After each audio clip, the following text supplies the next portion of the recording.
A very warm welcome to Chatham House, everyone. I'm Bronwyn Maddox, I'm the director. And an extremely warm welcome to Dr. Jaishankar, External Affairs Minister of India, who's going to talk to us about India's rise and role in the world. And he needs, I say this sometimes about our guests, but I will say that he needs no introduction, but let me just add a few things to the things that you will know about him.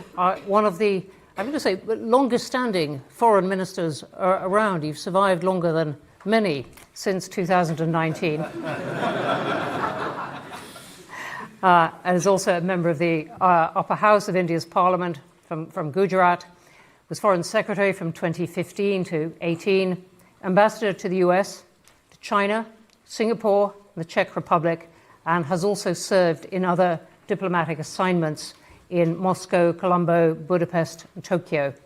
And I say that because people who have a span of the world are particularly valuable these days. And very, very glad that you have come here to talk about a wide range of things. So I was saying to you upstairs, I want to start with geopolitics and then go on to some things about the British-Indian relationship and then come to some questions about India at the end. Please, everyone, do start thinking of your questions. We're going to chat for about half an hour, and we have a clean hour here. It is, just to make the point, on the record, being recorded and live streamed. And if you want to ask a question and you're in the hall, please do the conventional thing of sticking up your hand, and I will do my very best to come to you. If you're online, welcome again.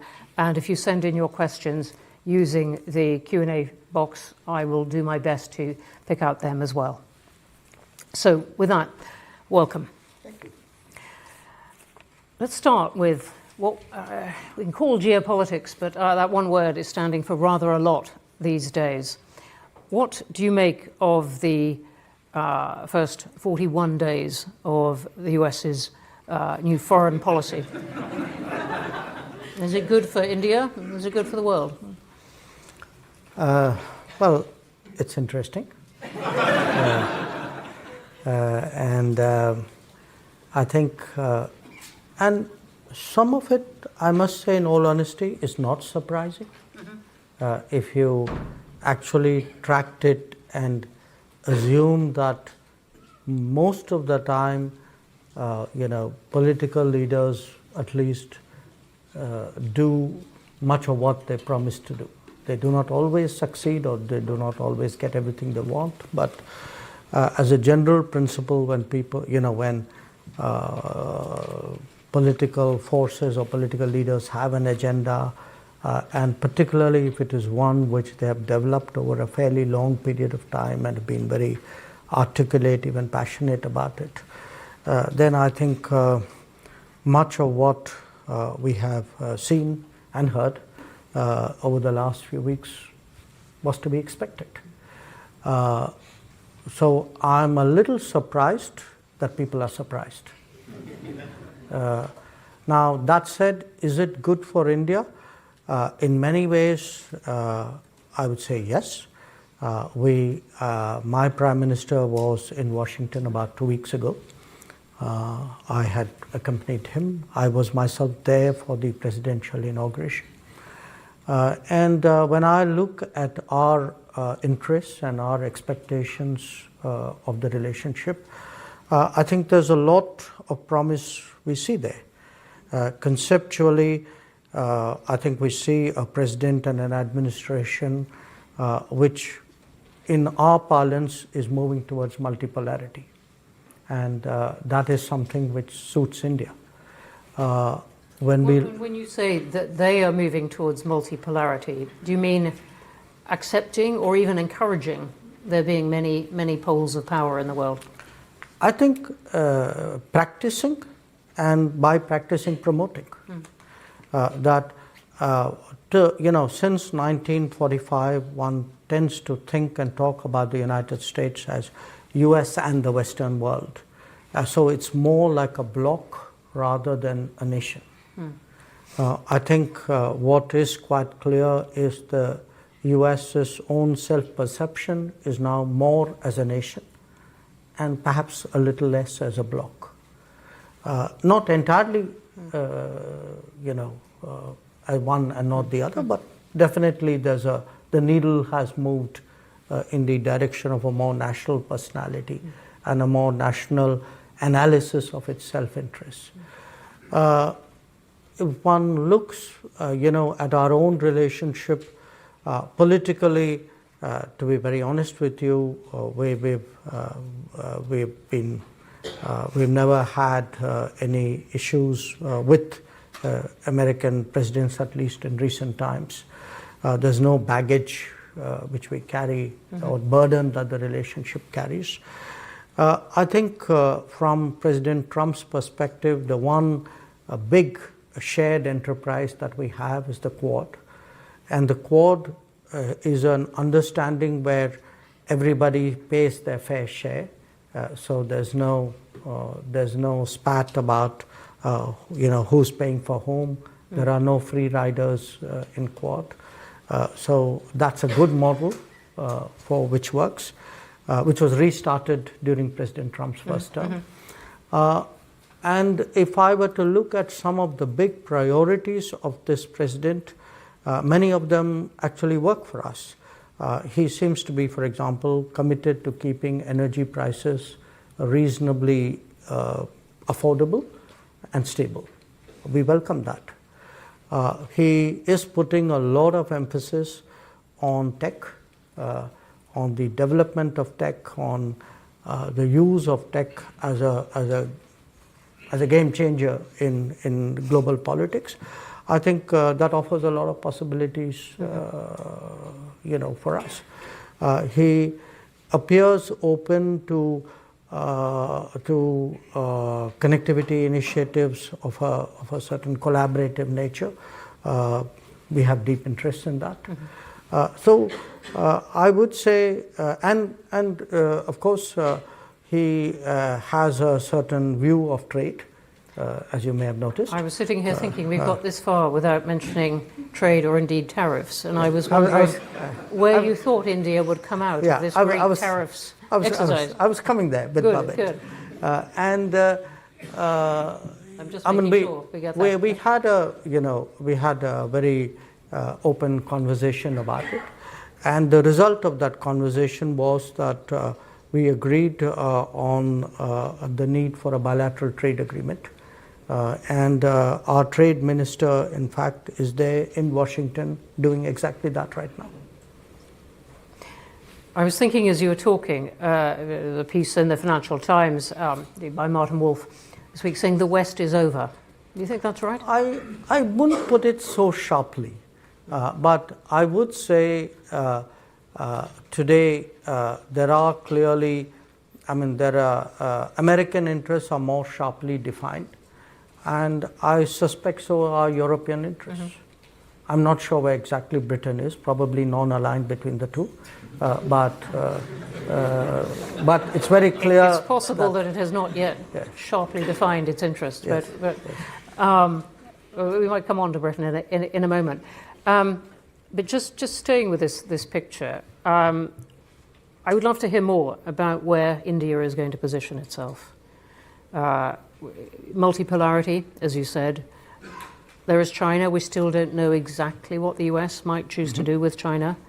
It's clearly bringing Russia a bit more in from the cold. Where is India going to put itself in this position? Vis-a-vis the US or vis-a-vis US and China, yes. All this is shifting. Look, our endeavor, at least for the last decade, has been to try to see if we can actually develop all the big relationships in a way, and the non-big relationships as well. In parallel, we understand that each one of them is different. Sometimes the issues are different. I'm not saying that it means being equidistant or behaving the same with everyone. I think in each case, it has to be customized, it has to be assessed. And then you look at, what are the advantages and what are the challenges and what are the benefits and what are the risks, and you arrive at a certain position or equilibrium. And if we can do that successfully, with all the major powers and groupings, that actually puts you in a much better position in a world which we could see was heading towards multipolarity. So it's, I mean, think of it really as, in a sense, from what used to be said was a very bipolar world, which wasn't entirely true, and then a unipolar, which also wasn't entirely true. But today, if you have many more centers of decision making, many more sources of influence, many more discussions with multiple players to really address any solution or any situation, I think that's the kind of world, and I think the country which has the maximum flexibility and the least problems is obviously better off in that world, and that's our endeavor. That's a really interesting point. I remember you saying on the platform at the Munich Security Conference, not this year, the big J.D. Vance year, but last year, you were on the platform with Antony Blinken, which seems a long time ago. And you were saying, well, look, we're going to trade with Russia to some extent, oil and some military support, and we'll trade with you. And he looked, meaning the US, and he looked startled at that. But that is the kind of flexibility you're talking about. No, I don't think, to be fair to him, I don't think he was startled. I mean, by that time, we'd been doing it for some time. Yes. Maybe not surprised, but still, I'm going to stick with startled for the directness of your position. You know, look, we've always been very honest about it.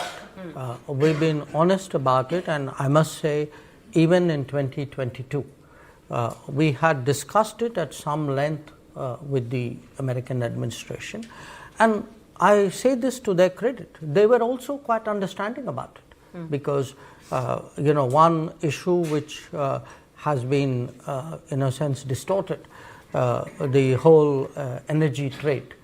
The fact is that after 2022, you did not want the Ukraine conflict to trigger a global energy crisis.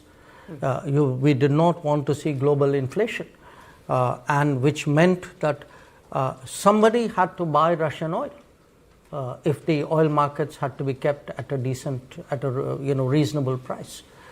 So I think there was an understanding about the need for that, and in fact, I remind people, that was one of the reasons why there was a very conscious decision not to, mix that trade with sanctions.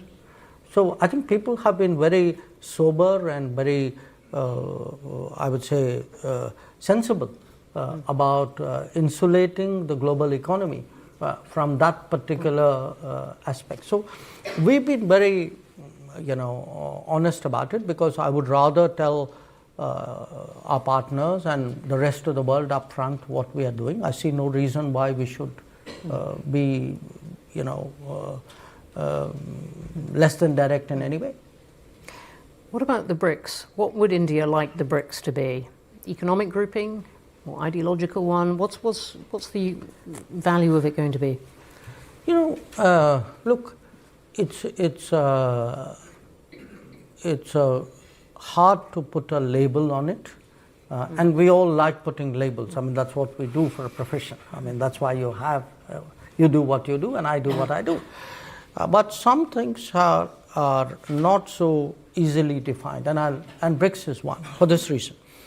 I can't say that it's, I couldn't put an ideological label on it, in the sense, if you look at the Brics members, even the original members, we are a very diverse group.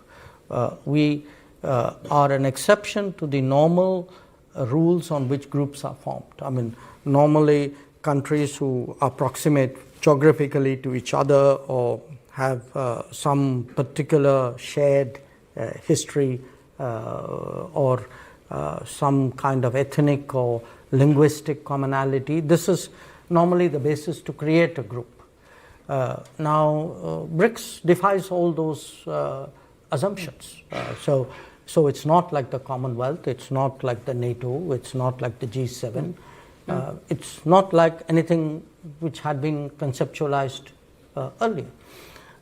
What it had, I mean, if I were to really look at what brought BRICS countries together, it was a sense among very major powers that they were not getting their due place or due share of global conversations and decision making, and they would be better off if they came together and then, shall I say, sent a collective message. So that is how BRICS started, and since then I think clearly they must be doing something right if so many countries want to join BRICS, and so many countries actually have joined BRICS. So we've had an expansion from the original 4. South Africa joined, and then it has become a double-digit membership in Joburg in 23, and in 24 last year in Kazan we also added dialogue partners, the concept of dialogue partners. So so the group has grown. Yes, we do discuss economic issues. We also discuss political issues. It's not like we don't. So I wouldn't straitjacket it. I wouldn't. It's, as I said, it's hard to find a single adjective which would do BRICS justice. Do you see a role for India in acting as an intermediary in any of these current conflicts? I'm thinking of the role that Saudi Arabia has taken on in at least bringing the US and Russians together in Riyadh. India has been carefully not committed itself on Ukraine, but do you see a role for India in this? I'm not sure. I'm not sure. I'll only tell you what we have been doing so far. It'll be hard for me to predict what could happen in the future.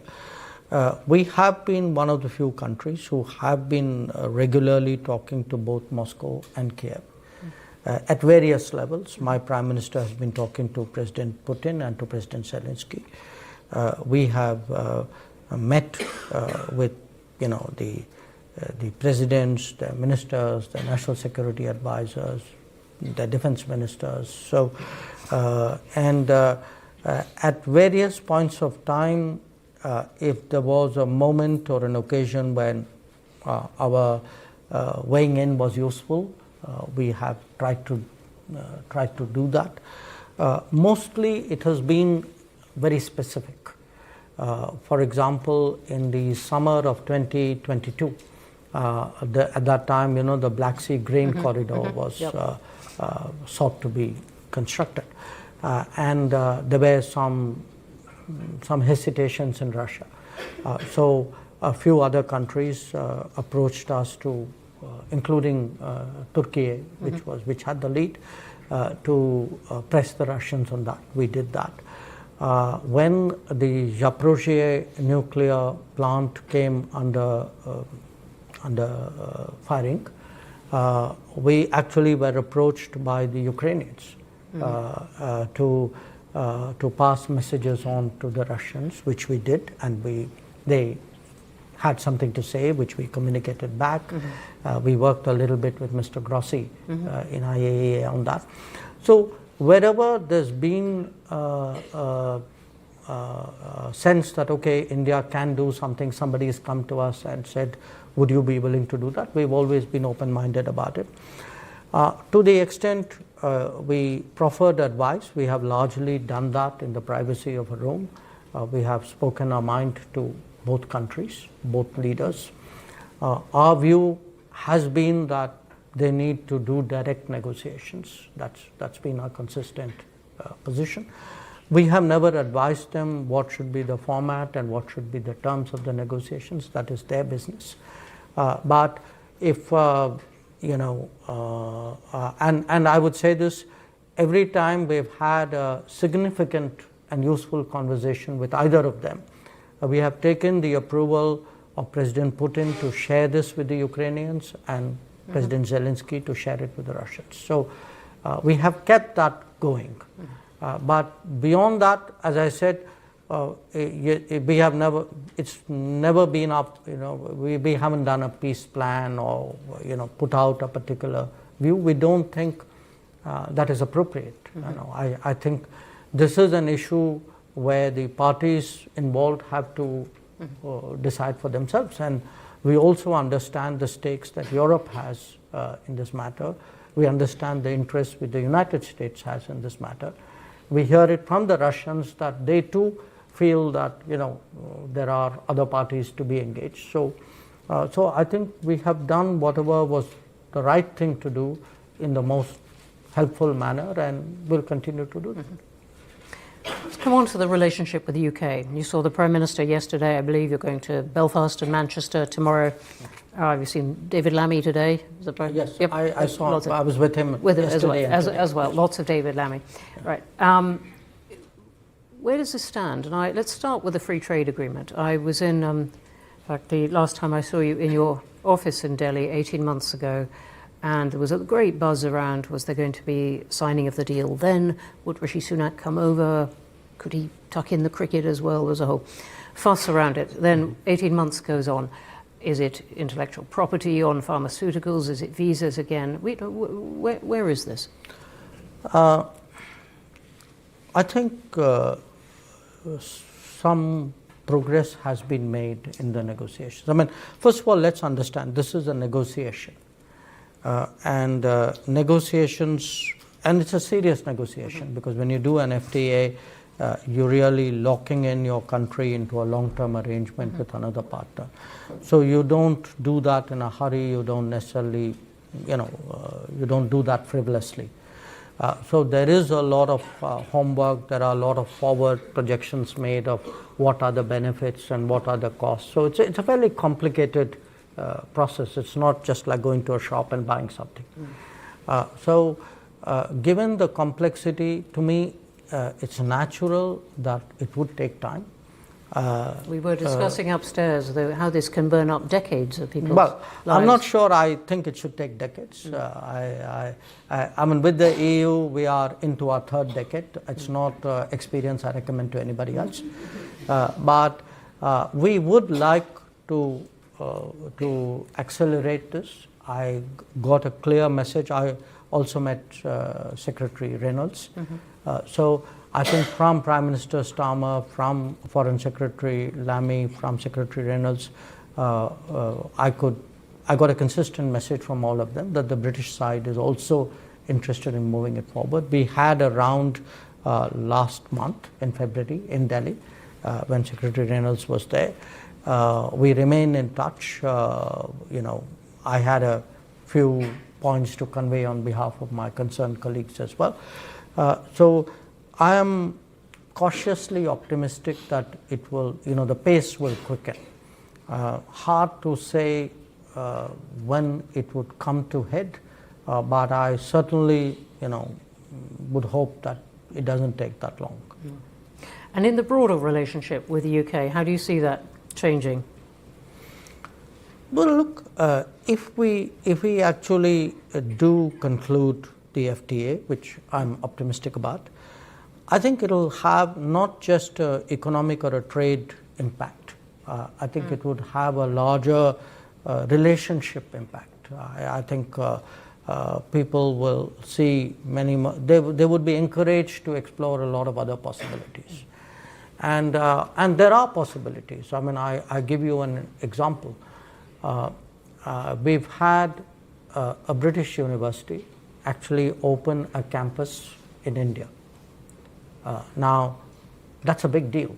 It's a big deal because when we have a few successful cases, these numbers would grow. Now, we've allowed foreign universities, we've opened up the education sector to foreign universities fairly recently.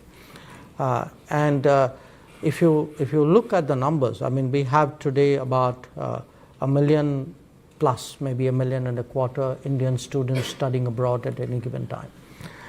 There would be at least twice that number of people who would have been interested, and had they had an opportunity, would have liked to explore that.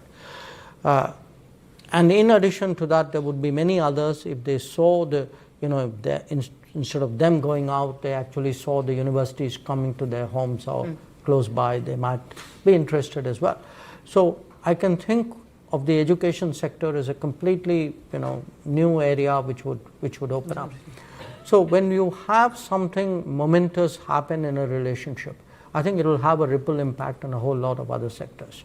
I see that, similarly, we are considering making some significant changes to our nuclear policy, including amending our liability legislation and also contemplating the possibility of private sector operators in the nuclear field. Now, that too is a potential area of collaboration. I could give you a whole lot of areas. Now, I think many of these are waiting to happen. We need, something like an FTA would provide that sort of tailwind, which would It'd be quite wrong for me to ask you in detail everything the Prime Minister said, but nonetheless, what is the stumbling block at this point on the FTA?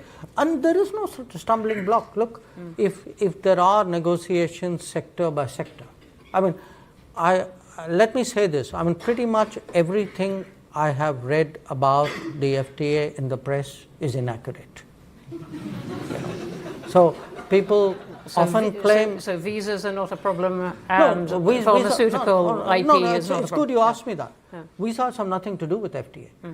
The only visas the FTA is concerned with are the visas for intra-corporate transferees, which is business people going to take up jobs in their particular branch of the same business. So I saw these stories or these reports that somewhere there are visa demands. That's not the case. And I could give you a whole lot of other inaccurate examples.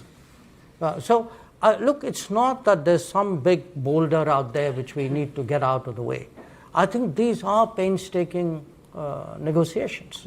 And they are painstaking because, as I said, these are serious commitments which are being made, which have economic consequences, which will affect the lives of people in a way. So I think there is a sense of responsibility with which negotiators go about that business. Thanks very much indeed for that.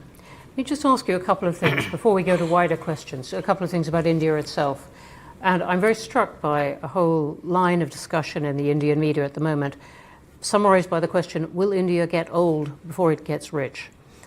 Not the country so much as its people, but the question of whether its growth is really managing to keep up with the aging and size of the population. That's not a question which is unique to India. No, not at all. People have been asking that question on China. They ask it about some other East Asian countries. They ask it about this one too. Yeah. But, yeah. So I think it's a natural question to ask about any economy which is growing rapidly and which is consequential for the rest of the world. My sense is the pace of progress in India, this is just me talking, will actually surprise people because we have, look at it today, we are roughly, I would say, about $3,000 minus per capita economy. Okay. Think back on the rest of the world when it was at that level. What is different for us is we have the access to technologies and practices and possibilities which others at that point did not have. For example, digital. So there is a great possibility to leapfrog in terms of our development.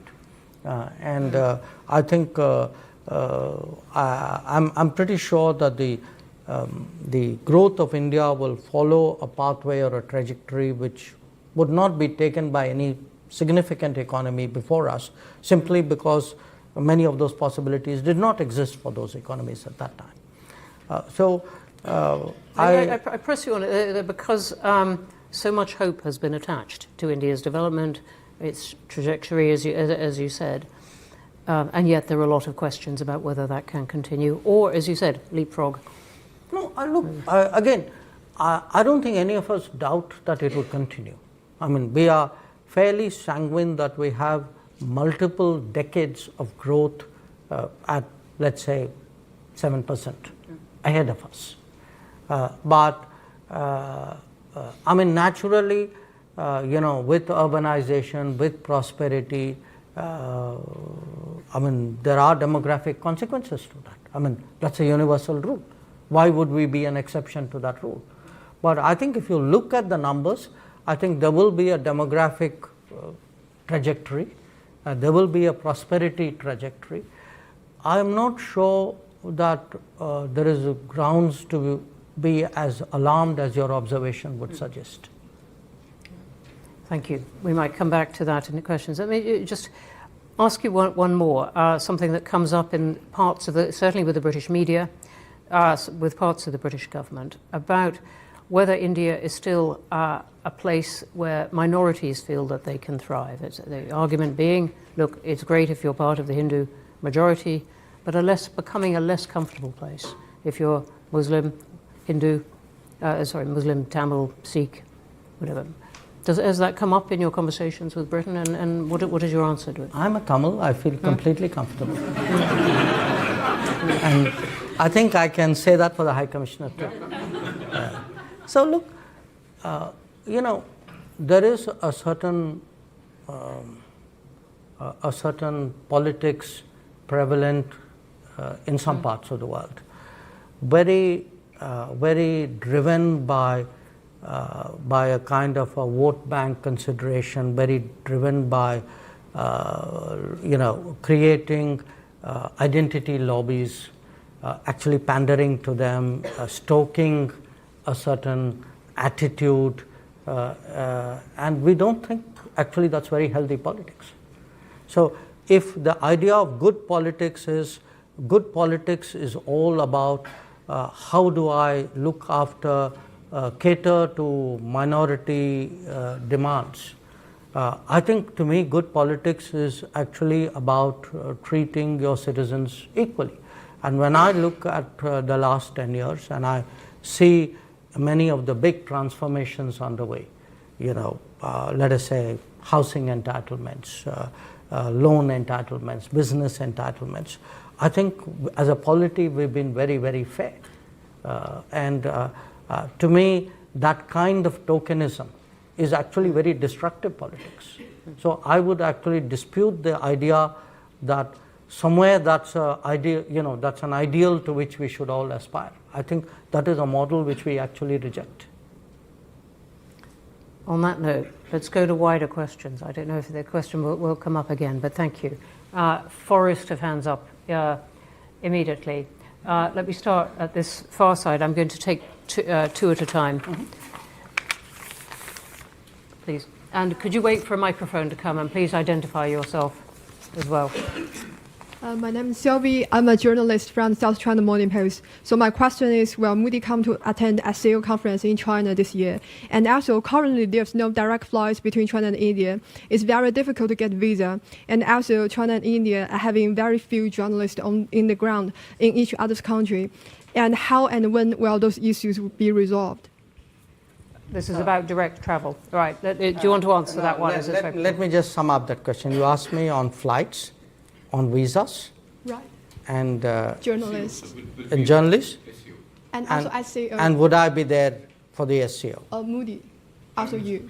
Prime Minister Modi. Oh, okay. All right, got it. Thank you. Okay, could I take one more? Yes, guy in the middle. Yep, you. Thank you. Sachin Ravikumar with Reuters. In the context of Europe trying to boost its defense capabilities, would India's defense industry have a role to play in bolstering those capabilities? And is this something you would be promoting in the coming weeks and months? And secondly, if I may, vis-a-vis trade with the US, would India be open to lowering tariffs on car imports? Thank you. Thank you. Snuck past my usual guard of saying only one question, but you got two in. which were defence and cars. She got 3 in. Yeah. So We're going to go to one question rule in a moment. On the first question, look, there was a certain context for why relations between India and China were disrupted. And the context was what China did along the line of actual control in 2020 and the situation which continued after that. Now, in October 2024, we were able to resolve many of the urgent issues, the pending issues pertaining to that, what we call disengagement of troops who had been deployed upfront. So after that, there was a meeting between Prime Minister Modi and President Xi in Kazan, and I myself have met Foreign Minister Wang Yi. Our National Security Advisor and our Foreign Secretary have visited China, and we are discussing with China some steps to see how the relationship can go in a more predictable and stable and positive direction. One of the steps which you did not mention, so let me to your 3 questions add a 4th one, which was the resumption of pilgrimage to Mount Kailash, which is in Tibet, which Hindu pilgrims have been going to for ages. So the resumption of pilgrimage, the direct flights between the 2 countries, the journalist issues, all these are being discussed. But there are some other issues. For example, we had a mechanism about trans-border rivers. That mechanism had stopped to meet because the relationship was very badly disrupted after 2020. So we're looking at this package. I mean, I think people tasked with that mandate are dealing with each other. It's hard, obviously we would like to see it done sooner rather than later, and then we'll see what happens after that. On your question... Can the Indian defence industry profit from Europe's new need for defence? We have a substantial Indian state-owned defence industry, but also now a growing Indian private sector defence industry.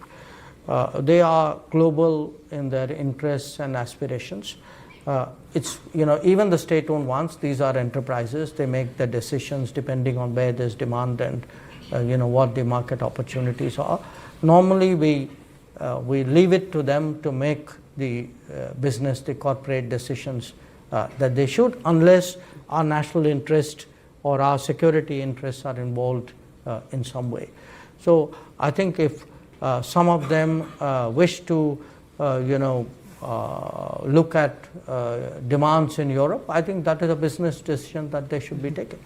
On the issue of tariffs, as I said, we have understanding that we would be negotiating a bilateral trade agreement with the United States. So that process would unfold. Our trade minister is there holding discussions right now. So one has to see where that goes. Okay, another forest of hands. Right, I'm going to take the woman on the aisle there. My name is Palvasha, and I wanted to ask about, you mentioned Brics and India's role in Brics.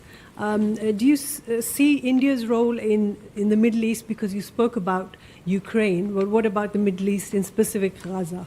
Okay, thank you very much. Here in the front, Chitij. I'm going to take three this time. Kshitij Bajpayee, Senior Research Fellow for South Asia, Chatham House. Many thanks for your very insightful remarks. I had a question about India's neighborhood. India resides in a region in which 3 countries are in the midst of IMF bailouts, Sri Lanka, Pakistan, and Bangladesh. 2 countries could be regarded as potentially near failed states, Myanmar and Afghanistan, and two countries with which India has a history of difficult relations, which also happen to be nuclear weapon states, and it also has active territorial disputes. Of course, I'm referring to China and Pakistan. You also have a relatively low level of regional economic integration and institutional integration, at least compared to other regions in terms of intra-regional trade. So my question is do developments in India's neighborhood, do they hold back or undermine India's global aspirations? Or to put it more bluntly, can India rise without its region? Thank you. Thank you. And I'm going to take one more right here in the front. Thank you very much. I'm David Lubin. I'm an economist here at Chatham House. I wonder if you could comment on India's aspirations for the internationalization of the rupee, or more generally, whether you and the Indian government have a problem with dollar dominance in the international monetary system. Great, thank you. We have the Middle East, Gaza. We have whether India can rise without its neighborhood, without relations with its neighborhood, and the internationalization of the rupee. On the Middle East, obviously we have significant interests. I mean, depending on how you define the Middle East, if you were to include the Gulf in it, we would have more than 10 million Indians actually living there. The trade, our trade with the Gulf would be today, our exports to the Gulf alone would be close to $100 billion. Our trade with the Mediterranean is close to $85 billion. The Mediterranean has almost 500,000 Indians living in the littoral states of the Mediterranean. So if I were to, and if one looks at the footprint, the economic footprint, I mean, whether it's the Mediterranean countries, whether it's the MENA countries, whether it's the Gulf, I mean, there isn't a country where there isn't today some kind of significant Indian project, business, infrastructure, activity. So yes, we would like to see a stable, safe, prosperous Middle East, but we do understand, I mean, right now the situation is very complicated. Again, we have a position which is obviously, in my view, very objective and balanced. I mean, we do condemn terrorism and hostage taking. We do believe that countries have a right to respond to that. But we also believe that humanitarian law should be observed when undertaking operations. We do think there's an urgent need to get relief and rehabilitation done in Gaza. And we strongly advocate for a two-state solution. So we have I would say, a broad spectrum, but consistent, and in our view, an objective position about it. Again, if there is and Indian peacekeepers, by the way, are deployed today both in Lebanon and in Golan Heights. So if there is some way or something we should be doing, we are open to looking at it. We have been engaging, pretty much all the players, Israel, Egypt, Jordan, Lebanon, Saudi Arabia, the Gulf countries, on that. So, but our sense right now is really it's largely the countries in the region who have the initiative and the United States. So if there are countries who have that initiative and doing something, it's good that they are doing something. But our interests are that there's some kind of lasting solution found to the crisis. On your question, Kshitij, about the neighborhood, again, there are a lot of things happening on the ground. This may or may not fit into a theoretical construct. For example, if one looks at connectivity, and by connectivity I'm talking here of roads, of waterways, of electricity grid connections, of fuel supplies, of movement of people. In fact, the last 10 years has seen an extraordinary pickup that whether it's Bangladesh, whether it's Nepal, even Myanmar, that every one of these countries today in some form, compared to where they were 5 or 10 years ago, are either importing or exporting more energy, are trading more, are seeing a much greater flow of wagons, buses, people, you name it, much more goods transiting through countries or to countries. So in many ways, actually, on the ground, the real economy is experiencing a very, very profound change. Now, in terms of regionalization, perhaps in a sort of a conceptual way, it may not be that visible, but then do bear in mind when Sri Lanka had a very serious financial crisis, while the rest of the world largely sat on its hands, we actually came forward with a package of more than $4 billion, which was almost twice the size of the IMF package. So, and if you go rewind a bit and go look even at the COVID, between that region, like any other region, has had a COVID crisis, it's had a Ukraine crisis fallout. There have been issues coming out of the global economy because it relates to your question about availability of dollar, trade issues, liquidity crisis. We've actually stepped forward for pretty much every neighboring country, whether it was supply of vaccines, whether it was supply of food grains, whether supply of fertilizers, supply of fuel, and as I said, in Sri Lanka, actually a huge economic package. So we do see today a regional responsibility. We do believe that our neighbors must do well, and that their prosperity and our prosperity are linked, and we think our own growth could be a lifting tide, is a lifting tide for the rest of them. But while we are a larger economy, and by and large we are generous and non-reciprocal, we have interests like any nation. So we also expect our neighbors to recognize that and to cater to our sensitivities as well. So I'm not saying that it has to be an equal give and take, but there are gives and takes. And I think just like we have a responsibility to our neighbors, I think our neighbors also have a responsibility to us. The third question, the rupee. Internationalization of the rupee. We are clearly promoting the internationalization of the rupee for the very simple reason that we are actually promoting the globalization of India. There are more Indians who travel out. There are more Indians who live abroad.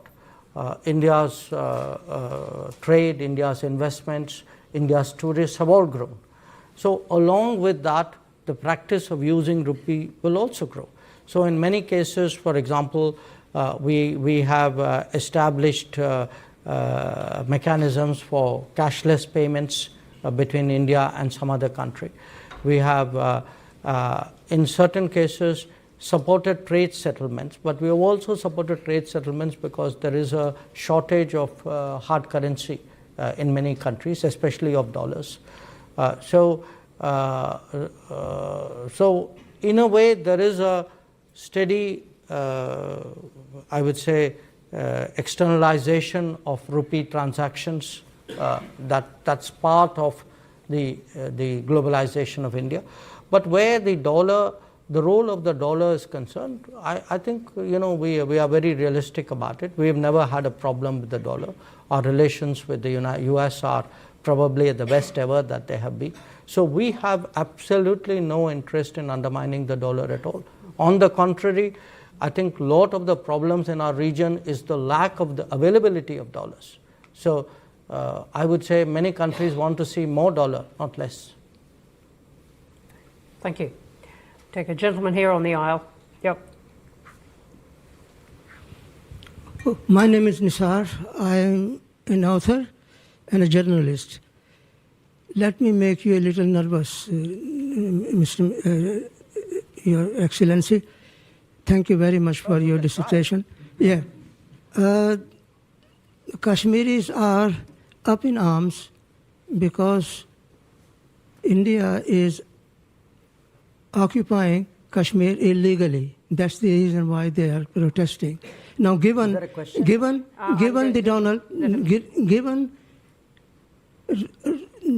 Mr. Trump's zeal for striking peace and peace deal, can Narendra Modi use his friendship with Donald Trump to solve out the problem of Kashmir? There are 1 million soldiers stationed in Kashmir to control 7 million Kashmiris. So what are you going to do about the Kashmir problem? Okay, You haven't spoken about Can we it. just capture Thank the you. question there? Thank you. And there was a similar one from Naomi Canton of the Times of India, pegged to the debate in the UK Parliament today mentioning Kashmir. All right, Kashmir, what are you going to do to solve it? Woman on the aisle in black and white, I think. Thank you. I'm Vedika, and I am a student at King's College London, studying international relations.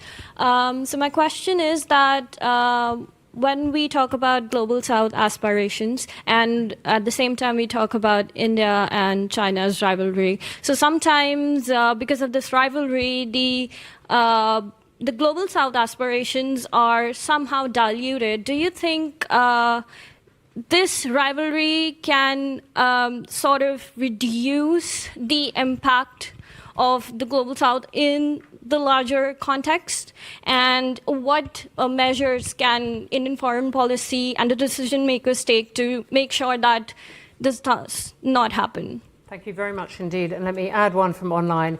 Ishan Devala, do you see an opportunity for better relations with China in a multipolar world?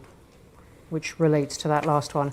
Everyone online, you're asking terrific questions, but they're really long. They look a bit like essays. Really good points. That was a nice short one. We have Kashmir. What are you going to do to solve it? We have Global South losing impact or not, diluted impact or not. And we have détente, the word used with China. Oh, okay. Look, on Kashmir, actually we have done, I think, a good job solving most of it. I think removing Article 370 was step number one.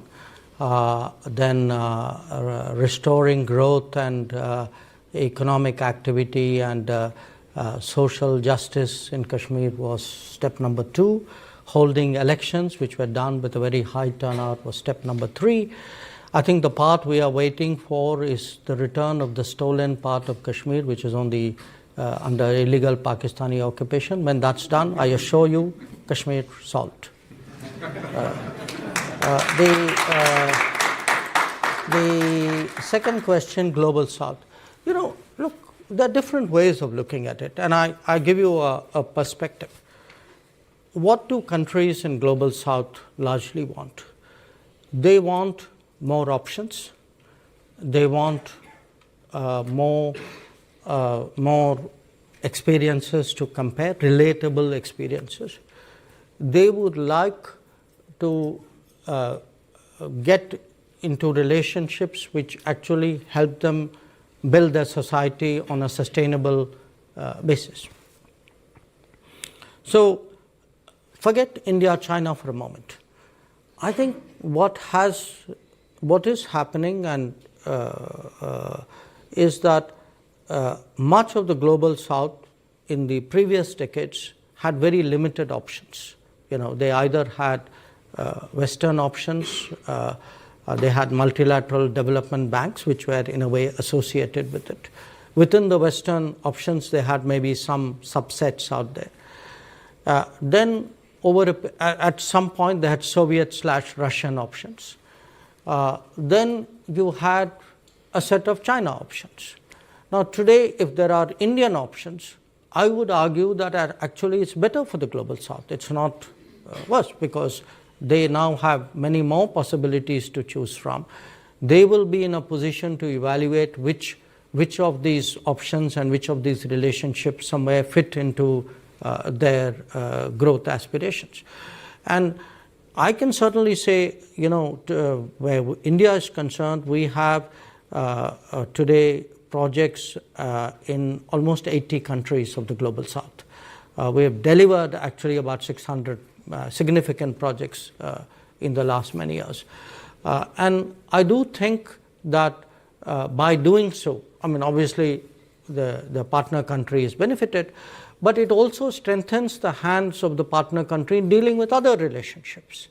So I would not put this negatively at all. In fact, just like I say for India's positioning, a multipolar world is helpful, I think for global south as well, I think a multipolar world is helpful, and it actually increases their negotiating ability. The last question, what kind of China. relationship we want with China. Look, we actually have, by any standards, a very, very unique relationship. I mean, first of all, we are the only 2 billion plus populated countries in the world. We have, both of us, a very long history.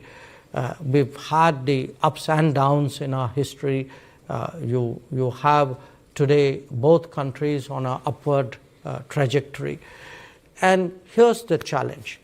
And it so happens we are actually direct neighbors.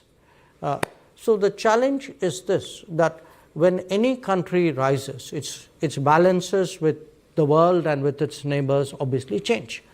Now, when two countries of this size, this history, this complexity, this consequence rise broadly in parallel, and obviously they have an interplay with each other, I think the issue is how do you create stable equilibriums and then transition into the next set of equilibriums or next phase of equilibriums. And we want a stable relationship, but we want a relationship where our interests are respected, where our sensitivities are recognized, where it works for both of us. So I think that is really been the challenge in the relationship. And obviously, for us, because of the border, for us, the management of the border, the assumption for the last 40 years has been that there must be peace and tranquility in the border areas if the relationship is to grow. If the border is unstable or is not peaceful or is not tranquil, obviously it will have consequences on the growth and direction of the relationship. Mm-hmm. Okay. Let's just squeeze in a few more hands than ever.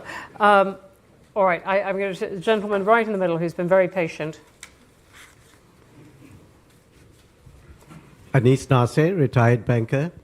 Dr. Jaishankar, one huge question for you.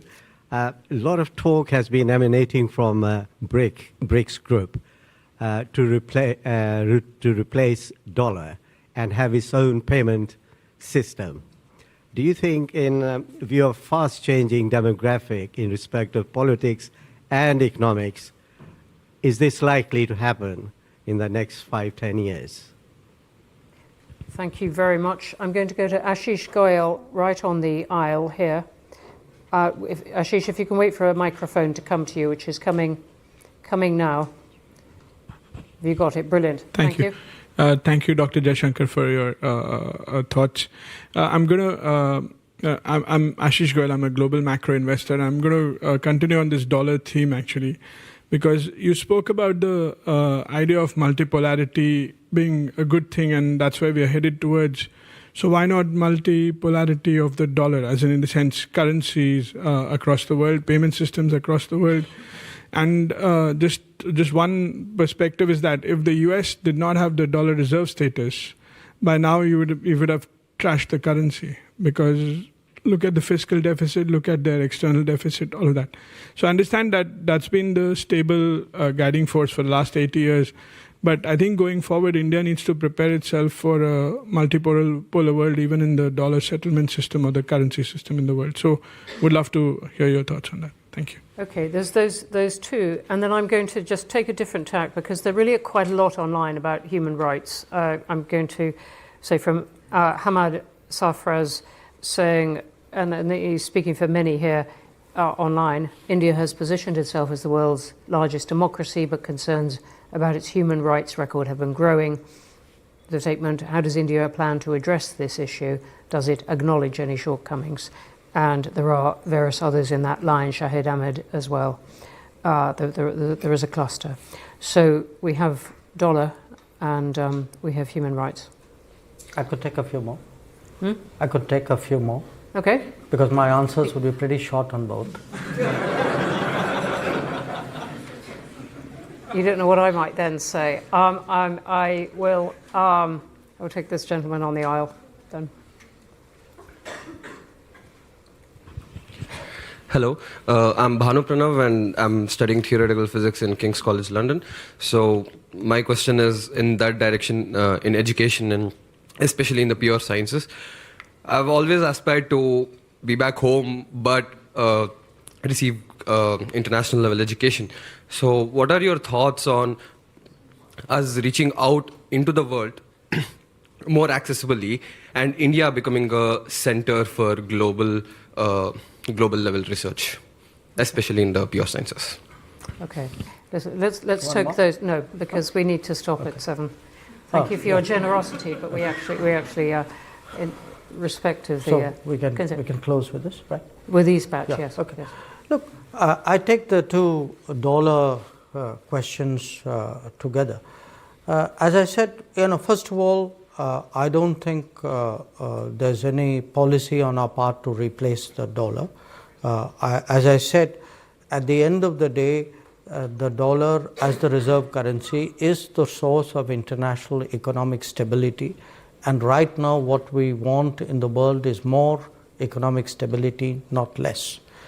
Now, obviously, there are. I would also say, in all honesty, I don't think there's a unified Brics position on this. I think Brics members, and now that we have more members, have very diverse positions on this matter. So the suggestion or the assumption that somewhere there's a united Brics position against the dollar, I think is not borne out by facts. And to me, it's kind of deterministic that if there is multipolarity has to translate itself into a currency multipolarity. It doesn't have to. Again, even when I was explaining multipolarity, my point was that if there are multiple players, it's not that India's relationship with each player is the same. There are different considerations in each relationship. For us right now, we think that the United States, as really in many ways, clearly the largest economy in the world, in many ways the almost the fulcrum or the key player in the global international architecture. Our own relationship is growing. It's very positive. We do believe today that working with the United States and strengthening the international financial system, economic system, is actually what should be the priority. So I think that both a strategic assessment as well as our sense of what is required today by the international economy will really guide our thinking on this matter. On the human rights concerns, look, I think a lot of this is political. It is political because, we've... Political is not necessarily a bad word. It is how people express their desires for their country. No. Allow me to complete. We have been, for political reasons, at the receiving end of, a lot of, I would say, expressions and sometimes even campaigns on human rights. We listen to it. If we're not perfect, nobody is perfect. There can be situations which require redressal and remedy. But I would actually argue that if one looks around the world, to be very honest, I think we have a very strong human rights record. We as a democracy, as a credible democracy where people still have faith, and in fact growing faith in that democracy, where actually representation has broadened in every conceivable way over the last many decades, where the state has been very fair in terms of treatment of its citizens. I think any sort of sweeping concern on human rights is really misplaced. I don't see justification for it at all. And the last question on global level research. Today there is a big sort of spurt, I would say, in the innovation culture, in the startup culture in India. We also have a lot of global capability centers. In fact, I think about 40% of them globally are actually located in India. My sense is in the coming, say, 5 years, I actually expect to see both at an enterprise level as well as in terms of our own entrepreneurial tendency. I expect to see a much more energetic innovation and research culture. I mean, this is quite apart from what the government is doing. I mean, we have set up a National Research Foundation. There is a much greater push for various enterprises and agencies to invest more in research. There are some standout sectors. I mean, space would clearly be one, where you can see really what has been a very youth-driven, often I would say almost outside the government innovation, which has paralleled what have been enormous steps taken by the government-led program as well. But it's happening in a whole lot of other areas. And I think for young people in India today, there are possibilities and opportunities out there which probably didn't exist in the previous decade. We are going to have to stop there. There was a forest of hands up. There are loads of great questions online, very few which I could squeeze in, but many of them thought-provoking, some of them charming. I'm looking at Raghu Ramachandran saying, what is your personal desire or vision for the world in the next 25 years, which I didn't bring in. You might have to wait for your next book. Everyone, can you join me in thanking Dr. Jaishankar?